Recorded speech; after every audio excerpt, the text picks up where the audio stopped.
দেশের ইতিহাসে এই প্রথমবারের মতো গ্রেফতার হলেন একজন সাবেক প্রধান বিচারপতি এভিএম খায়রুল হক।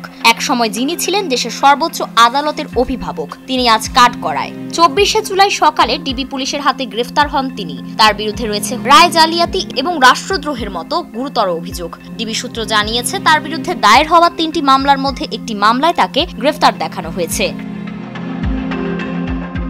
2011 সালে দেওয়া একটি রায়ে তত্ত্বাবধায়ক সরকার ব্যবস্থা বাতিল করে দেন তিনি। যদিও সংক্ষিপ্ত রায়ে দুটি জাতীয় নির্বাচনের জন্য এ ব্যবস্থা রাখার কথা বলা হয়েছিল। পরবর্তীতে 16 মাস পর দেওয়া পূর্ণাঙ্গ রায়ে সেই অংশটি গোপনে মুছে ফেলা হয়। এই ঘটনাকে কেন্দ্র করে দেশের স্বাধীন নিরপেক্ষ নির্বাচনের পথ রুদ্ধ হয়ে যায় বলে মনে করেন অনেক বিশ্লেষক। ফলে রাজনীতিতে শুরু হয় দীর্ঘস্থায়ী সংকট, যার রেশ এখনো কাটেনি।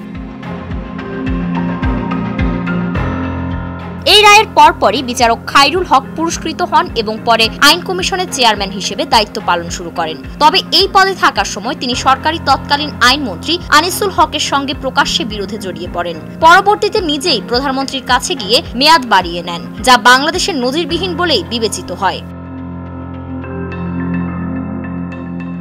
তার বিরুদ্ধে আরও রয়েছে সরকারি অর্থ আত্মসাৎ, প্লট জালিয়াতি এবং অনিয়মের একাধিক অভিযোগ। প্রধানমন্ত্রী ত্রাণ তহবিল থেকে গৃহীত অর্থ ফেরত না দেওয়ার বিষয়েও দীর্ঘদিন ধরে আলোচনা চলছে। তবুও এতদিন তিনি ছিলেন আইনের ধরাছোঁয়ার বাইরে। 2010 সালের 27শে সেপ্টেম্বর খায়রুল হক দেশের 19তম প্রধান বিচারপতি হিসেবে নিয়োগ পান এবং মাত্র 3 দিন পর 30শে সেপ্টেম্বর থেকে কার্যকর দায়িত্ব পালন শুরু করেন। তিনি অবসরে যান 2011 সালের 17 মে। পরে 2013 সালের 23শে জুলাই আইন কমিশনের চেয়ারম্যান হিসেবে তাকে 3 বছরের জন্য নিয়োগ দেওয়া হয়। এরপর আরো কয়েক দফা মেয়াদ বাড়ানো হয় এবং তিনি 2023 সালের 13ই আগস্ট পদত্যাগ করেন।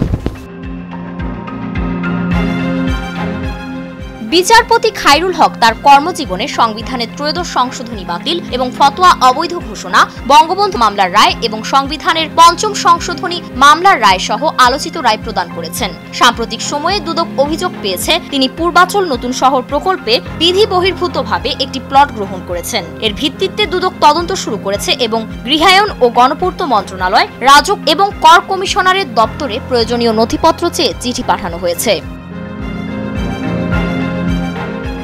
ফারিন রহমান প্রীতি, নয়া দিগন্ত।